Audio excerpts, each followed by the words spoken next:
नमस्कार। प्रांजल ज्ञान गंगा में आप सभी का स्वागत है। हम संक्षिप्त महाभारत का पाठ कर रहे हैं जिसमें कि स्त्री पर्व चल रहा है। पहले हमने कथा में सब स्त्रियों का अपने संबंधियों को जलांजलि देना तथा कुंती के मुख से कर्ण के जन्म का रहस्य खुलने पर भाइयों के सहित राजा युधिष्ठिर का शोकाकुल होने की कथा को पढ़ा था। अब हम कथा में आगे शांति पर्व पढ़ेंगे और स्त्री पर्व समाप्त हो चुका है। तो इसमें पहली जो कथा है वो है शोकाकुल युधिष्ठिर को सांत्वना देते हुए देवर्षि नारद का उन्हें कर्ण का पूर्व चरित्र सुनाने की कथा को पढ़ेंगे। नारायणं नमस्कृत्य नरं चैवं नरोत्तमं देवीं सरस्वतीं व्यासं ततो जयमुदीरयेतः। अंतर्यामी नारायण स्वरूप भगवान श्री कृष्ण, उनके सखा नर रत्न अर्जुन, उनकी लीला प्रकट करने वाली भगवती सरस्वती और उसके वक्ता भगवान व्यास को नमस्कार करके आसुरी संपत्तियों का नाश करके अंतकरण पर विजय प्राप्त कराने वाले महाभारत ग्रंथ का पाठ करना चाहिए। वैशंपायन जी कहते हैं, अपने समस्त सुहृदयों को जलांजलि देने के पश्चात पांडव, विदुर, धृतराष्ट्र तथा भरतवंश की संपूर्ण स्त्रियां आत्मशुद्धि के लिए 1 मास तक नगर से बाहर गंगा तट पर टिकी रहीं। उस समय धर्मपुत्र राजा युधिष्ठिर के पास बहुत से सिद्ध महात्मा तथा ब्रह्मर्षि पधारे। उनमें देवपायन, व्यास, नारद, देवल, देवस्थान, कण्व तथा इन सबके शिष्य भी थे। इनके अतिरिक्त भी अनेकों वेदवेत्ता, ब्राह्मण, गृहस्थ एवं स्नातक पधारे थे। राजा युधिष्ठिर ने उन सब महर्षियों का विधिवत पूजन किया। इसके बाद वे उनके दिए हुए बहुमूल्य आसनों पर विराजमान हुए। समयोचित पूजा स्वीकार करके वे हजारों ऋषि महर्षि गंगा के पावन तट पर शोक से व्याकुल हुए महाराज युधिष्ठिर को धैर्य बंधाने लगे। सबसे पहले नारद जी ने व्यास आदि मुनियों से वार्तालाप करके राजा युधिष्ठिर के प्रति इस प्रकार कहा। राजन, आपने अपने बाहुबल तथा भगवान श्री कृष्ण की कृपा से इस संपूर्ण पृथ्वी पर धर्म पूर्वक विजय पाई। सौभाग्य की बात है कि आप इस भयंकर संग्राम से जीते जागते बच गए। अब क्षत्रिय धर्म के पालन में तत्पर रहते हुए आप प्रसन्न तो है ना? इस राजलक्ष्मी को पाकर आपको कोई शोक तो नहीं सताता? युधिष्ठिर ने कहा, मुनिवर, भगवान श्री कृष्ण के आश्रय, ब्राह्मणों की कृपा तथा भीम और अर्जुन के बल से मैंने संपूर्ण पृथ्वी पर विजय तो पा ली, परंतु मेरे हृदय में प्रतिदिन यह एक महान दुख बना रहता है कि मैंने लोभवश अपने कुल का संहार करा दिया। सुभद्रा कुमार अभिमन्यु और द्रौपदी के प्यारे पुत्रों को मरवाकर अब यह विजय भी पराजय सी ही जान पड़ती है। द्रौपदी सदा हम लोगों का प्रिय तथा हित करने में लगी रहती है। इस बेचारी के पुत्र और भाई सब मारे गए। जब इसकी ओर देखता हूँ तो मुझे बहुत कष्ट होता है। नारद जी, यह सब दुख तो था ही, एक दूसरी बात और बता रहा हूँ। मेरी माता कुंती ने कर्ण के जन्म का रहस्य छिपाकर मुझे और भी दुख में डाल दिया है, जिनमें 10,000 हाथियों का बल था। संसार में जिनकी समानता करने वाला कोई भी महारथी नहीं था, जो बुद्धिमान, दाता, दयालु और व्रत का पालन करने वाले थे, जिनमें शौर्य का पूरा अभिमान था, जो फुर्ती से अस्त्र चलाने वाले तथा विचित्र प्रकार से युद्ध करने वाले थे, जिनका पराक्रम अद्भुत था। उन विद्वान कर्ण को माता कुंती ने ही गुप्त रूप से जन्म दिया। वे हम लोगों के भाई थे। जलदान करते समय कुंती ने यह रहस्य बताया। कि वे भगवान सूर्य के अंश से उत्पन्न हुए थे। पूर्व काल की बात है, जब कुंती के गर्भ से सर्वगुण संपन्न कर्ण का प्रादुर्भाव हुआ। उस समय माता ने उन्हें पेटी में रखकर गंगा की धारा में बहा दिया था। जिन्हें सारा संसार राधा का पुत्र समझता था, वे कुंती के ज्येष्ठ पुत्र और हम लोगों के सहोदर भाई थे। मैंने अज्ञान में राज्य के लोभ में अपने भाई को भी मरवा डाला। यह स्मरण करके मेरे बदन में आग सी लग जाती है। हम पांचों में से कोई भी उन्हें अपने भाई के रूप में नहीं जानता था, किंतु वे हम लोगों को जानते थे।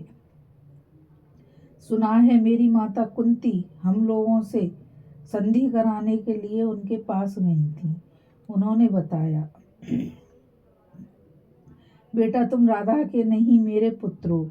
किंतु कर्ण ने इनकी अभिलाषा पूरी नहीं की। वे संधि के लिए राजी नहीं सहमत हुए।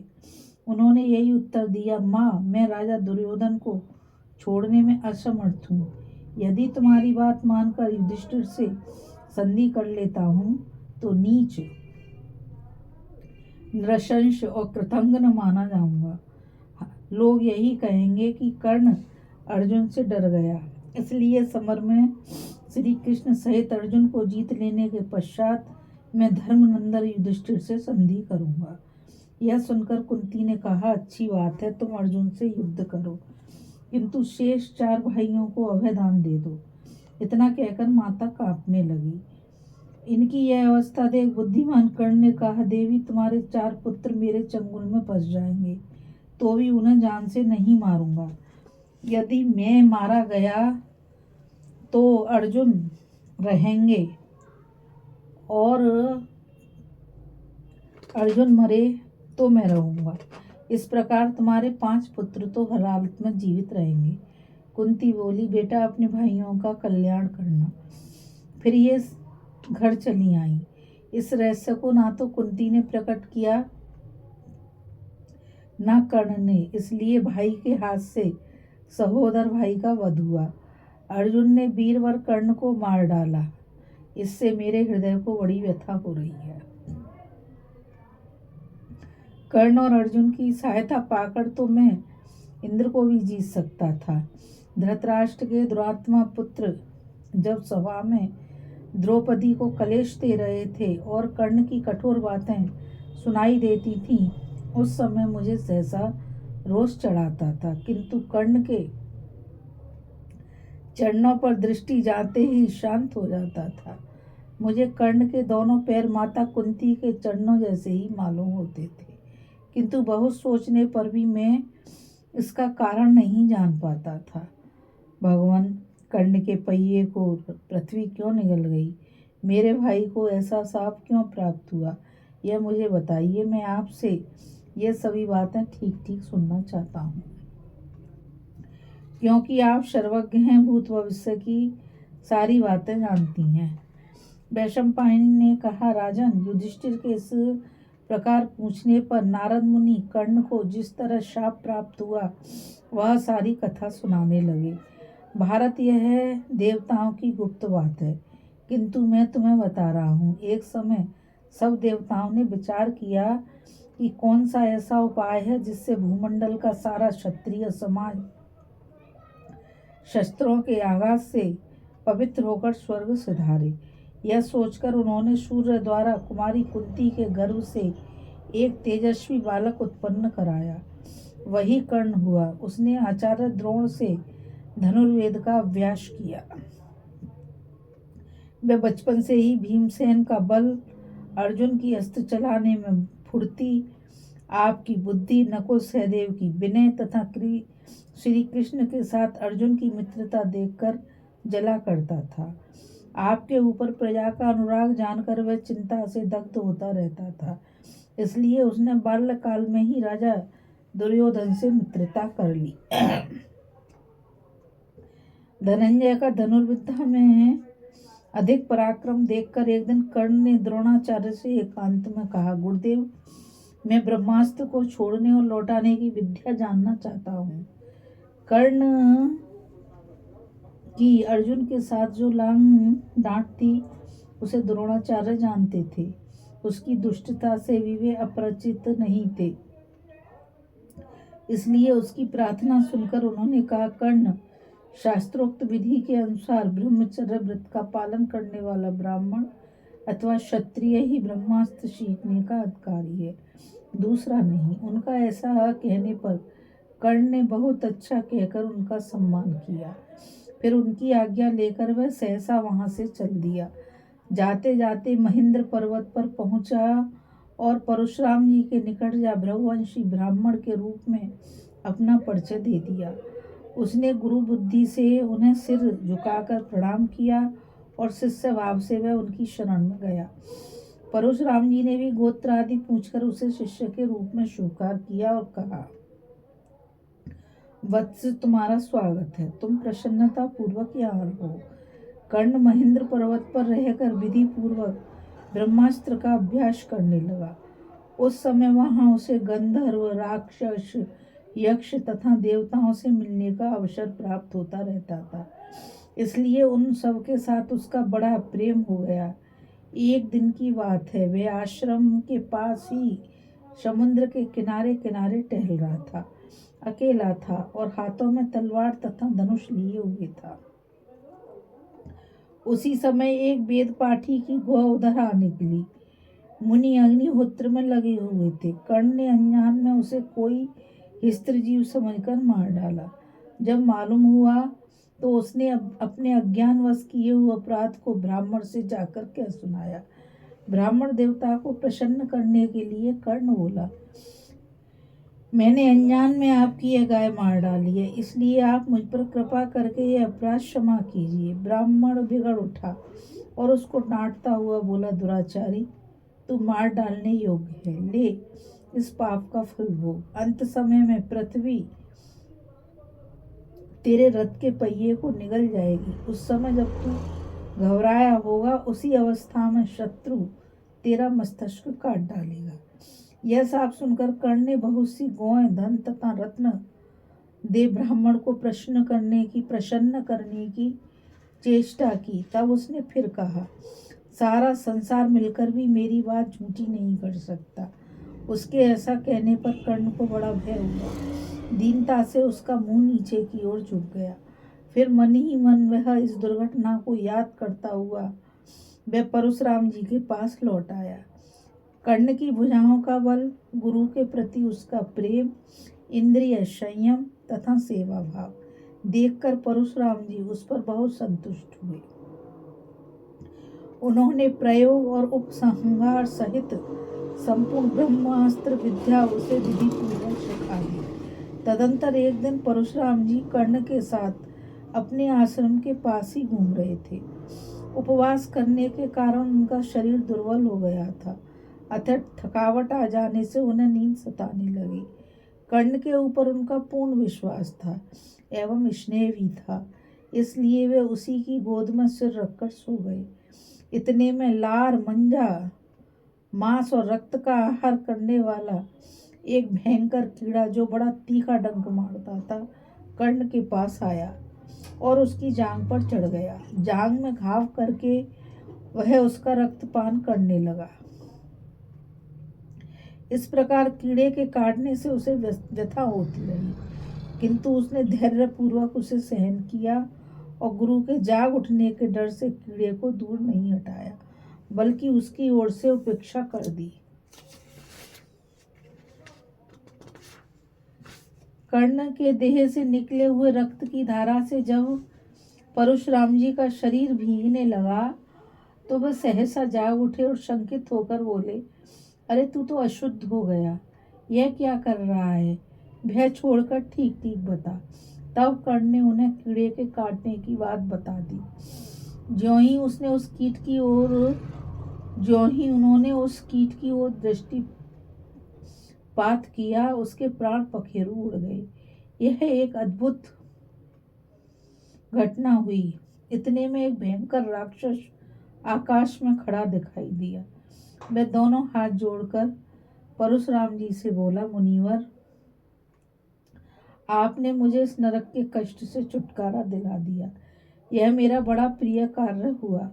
मैं आपको प्रणाम करता हूँ और अब जहाँ से आया हूँ वही जा रहा हूँ। परशुराम जी ने पूछा, अरे तू कौन है और कैसे इस नरक में पड़ा था? उसने उत्तर दिया,